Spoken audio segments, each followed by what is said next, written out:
नमस्कार, आप देख रहे हैं जनमत की पुकार न्यूज और मैं आर.के. जायसवाल।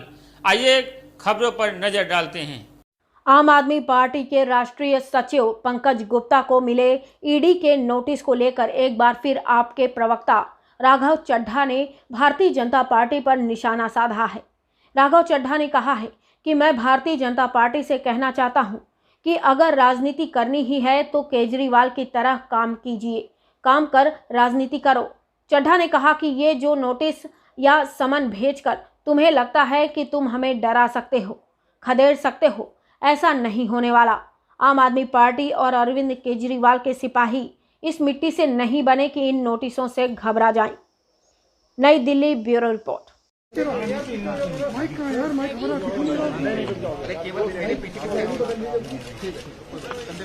शुरू कर दें।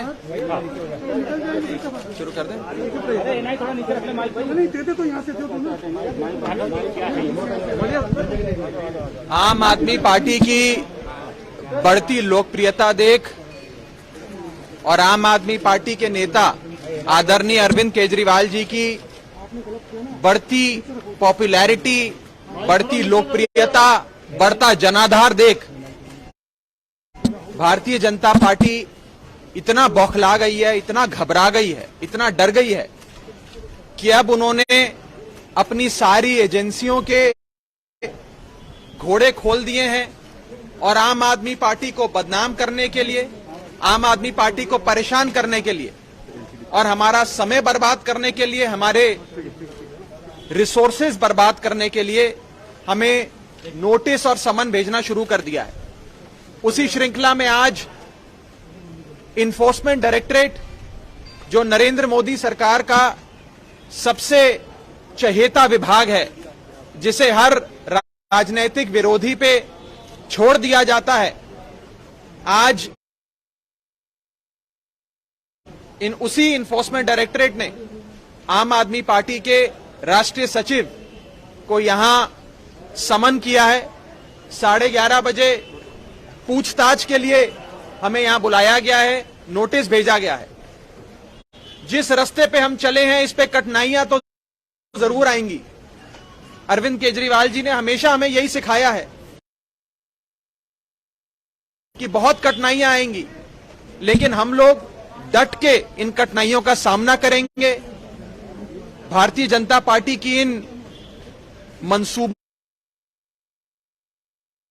से, गीदड़ भपकियों से आम आदमी पार्टी और अरविंद केजरीवाल जी डरने वाले नहीं हैं। आपको ये नोटिस की टाइमिंग पे गौर फरमाना चाहिए। मुख्यमंत्री अरविंद केजरीवाल जी उत्तराखंड जाते हैं, काम की राजनीति की बात करते हैं। आम आदमी पार्टी की एंट्री होती है उत्तराखंड में। उत्तराखंड में भारतीय जनता पार्टी को 2-2 बार अपना मुख्यमंत्री बदलना पड़ता है। भाजपा आम आदमी पार्टी को देख बौखला जाती है। आम आदमी पार्टी गुजरात जाती है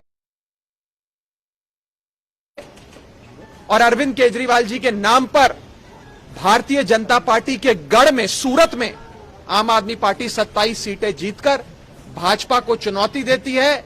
भाजपा गुजरात में अपना मुख्यमंत्री बदलने को मजबूर हो जाती है। आम आदमी पार्टी गोवा जाती है, कांग्रेस को खदेड़कर मुख्य विपक्ष की भूमिका में आकर भाजपा को चुनौती देती है। आम आदमी पार्टी और अरविंद केजरीवाल जी पंजाब जाते हैं, जहां सारे ओपिनियन पोल दिखा रहे हैं कि आम आदमी पार्टी आने वाले समय में पंजाब में सरकार बनाने जा रही है। स्पष्ट है कि आने वाले उत्तराखंड, पंजाब, गुजरात और गोवा के चुनावों के मद्देनजर भारतीय जनता पार्टी अब आम आदमी पार्टी को परसिक्यूट, परेशान, प्रताड़ित करने के लिए ये षड्यंत्र के तहत हमें नोटिस भेज रही है।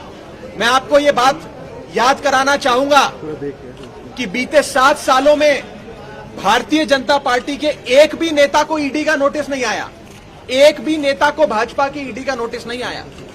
लेकिन आम आदमी पार्टी को, जब से आम आदमी पार्टी बनी तब से लेकर आज तक हर असेसमेंट ईयर में इनकम टैक्स के नोटिस आए। हमारे 21 विधायकों पर फर्जी मुकदमे किए गए। 20 विधायकों को विधानसभा से निलंबित कर उनकी सदस्यता रद्द करी गई। 450 फाइलें केजरीवाल सरकार की शुंगलू कमेटी को भेजकर जांच करवाई गई। मुख्यमंत्री जी के कार्यालय पे रेड कराई गई, उप मुख्यमंत्री जी के घर पे रेड कराई गई, स्वास्थ्य मंत्री के घर पे रेड कराई गई, यहां तक कि हमारे विधायक सोमनाथ भारती के कुत्ते तक को दिल्ली पुलिस ने अरेस्ट किया। यह है दुर्भावना से प्रेरित भारतीय जनता पार्टी के हथकंडे।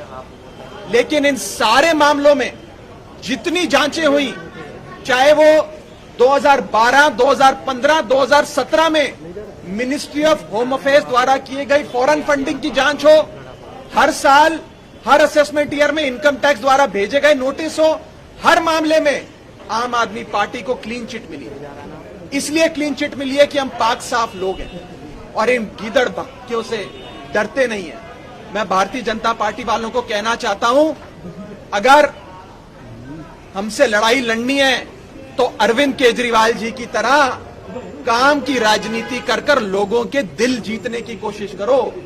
ये नोटिस और ये समन्स भेजकर तुम्हें अगर लगता है कि तुम हमें डरा सकते हो, खदेड़ सकते हो, हम घबरा जाएंगे, तो मैं ये कहना चाहूंगा, आम आदमी पार्टी वाले और अरविंद केजरीवाल जी के सिपाही इस मिट्टी के नहीं बने कि तुम्हारे इन 2 कौड़ी के नोटिस और समन से हम घबरा जाएं।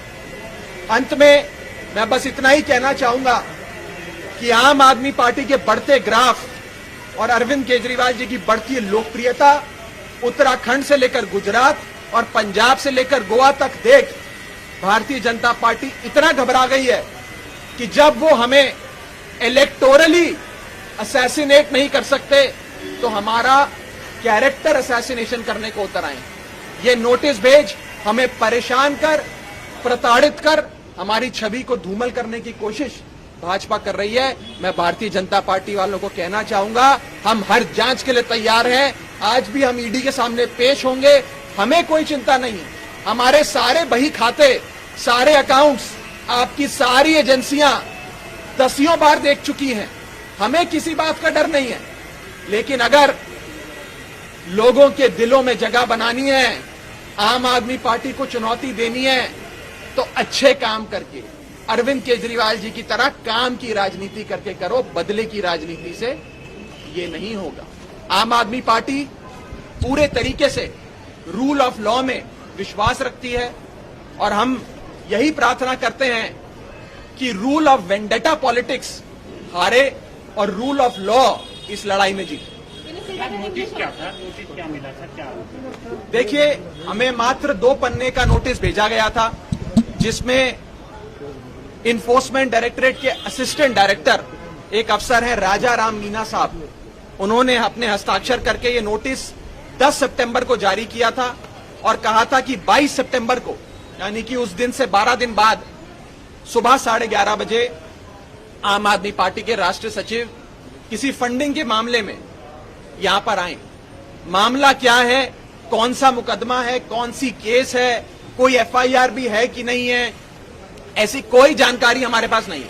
हमें तो एक नोटिस भेजा गया कि इन्फोर्समेंट डायरेक्टरेट चाहता है कि अब आप उनकी दरबार में हाजिरी लगाएं। हमें एक लव लेटर आया नरेंद्र मोदी जी की सरकार के सबसे प्यारे, सबसे चहेते, फेवरेट एजेंसी से, तो हम उस नोटिस का पालन करने के लिए आज यहां ईडी दफ्तर मौजूद है।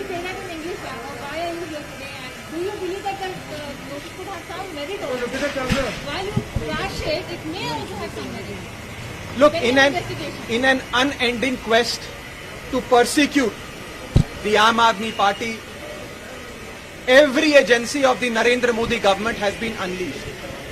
This time, and in a first, Aam Aadmi Party has received summons, I would say a love letter from Narendra Modi ji's favorite agency, that is the Enforcement Directorate. I want to tell the Bharatiya Janata Party that Aam Aadmi Party and soldiers of the Arvind Kejriwal Brigade don't get scared, don't get perturbed with these notices and summons. And these summons are a result, are a consequence of Aam Aadmi Party's growing popularity and Arvind Kejriwal's growing popularity across the country. Arvind Kejriwal ji enters the political scene of Uttarakhand and you see that the Bharatiya Janata Party is compelled to replace its chief ministers on more than one occasion. Mr. Kejriwal enters the electoral politics of Gujarat, defeats Bharatiya Janata Party in its fortress, that is Surat, and wins 27 seats. Subsequently, the Bharatiya Janata Party is compelled to remove its chief minister in Gujarat. Aam Aadmi Party goes to Goa, decimates Congress, emerges as the principal opposition to BJP. BJP stands rattled. Aam Aadmi Party goes to Punjab, and every opinion poll, every survey done in this country is showing that Aam Aadmi Party is likely to form a government in Punjab with a thumping majority. Growing popularity of Aam Aadmi Party and Arvind Kejriwal has resulted in these love letters, these summons, these notices from Modi government's agencies. Let me tell you that these notices, summons, raids are not going to deter us. Mr. Kejriwal has always taught us that the path on which we are treading is not a bed of roses. We will face difficulties, we will face hardships, but we are well equipped and have the courage and determination to face all these notices. Aam Aadmi Party believes in the rule of law, and we hope that rule of law prevails over the rule of vendetta politics. These political revenge-seeking departments, like the Enforcement Directorate, that have been unleashed on the Aam Aadmi Party, will not be successful in their attempts. We are here to fully cooperate with them, but we also must understand that this is not a legal notice, this is a political notice. And BJP's strategy is that if you can't electorally assassinate the Aam Aadmi Party, character assassinate the Aam Aadmi Party. This is their mantra, and therefore these political revenge-seeking departments like the Enforcement Directorate have been unleashed on us. Today, I stand in front of the Enforcement Directorate office as the National Secretary of our party is here to appear before the ED. We will most certainly cooperate with the agencies. And let me tell you that all these agencies have over the last 8 years looked into every books of accounts of the Aam Aadmi Party. Not even a single year, not even a single assessment year has passed by when we haven't received assessment notices from the income tax. CBI has raided the Honorable Chief Minister, the Deputy Chief Minister, the Health Minister. Aam Aadmi Party's 21 MLAs were booked under fabricated cases and arrested. 20 of our MLAs were disqualified from the assembly, and Shunglu committee was incorporated to look into 450 administrative files of the Kejriwal government. All these summons, notices, audits, etc. have happened, inquiries have happened. And in each inquiry, Aam Aadmi Party and Aam Aadmi Party's government has received a clean sheet. It is because we are pure, it is because we are upright, it is because we are committed to the welfare of people and the betterment of this country. Let me in conclusion say this, that these attempts at vendetta politics will be futile, and we appeal to the BJP that if you feel so threatened by the Aam Aadmi Party and Arvind Kejriwal, try and fight us in the political battlefield. Try to win the hearts of people like Mr. Kejriwal has won the hearts of people. Don't try to intimidate us using these agencies and sending us these summons and notices. Would you say that you're completely innocent in this case, pending investigation? First of all, literally, and I say this with full responsibility, literally every penny that the Aam Aadmi Party has received since its incorporation, in fact prior to its incorporation, has been checked multiple times by multiple agencies, from the UPA government to the NDA government, and not an iota of any wrongdoing was ever identified. It's because we run an upright party with an absolutely upright man as our chief with unimpeachable integrity. And therefore, all these inquiries and summons will fall flat. These are nothing but tools to intimidate us. because of Aam Aadmi Party's rising popularity and Arvind Kejriwal's rising graph in Uttarakhand, Goa, Punjab and Gujarat.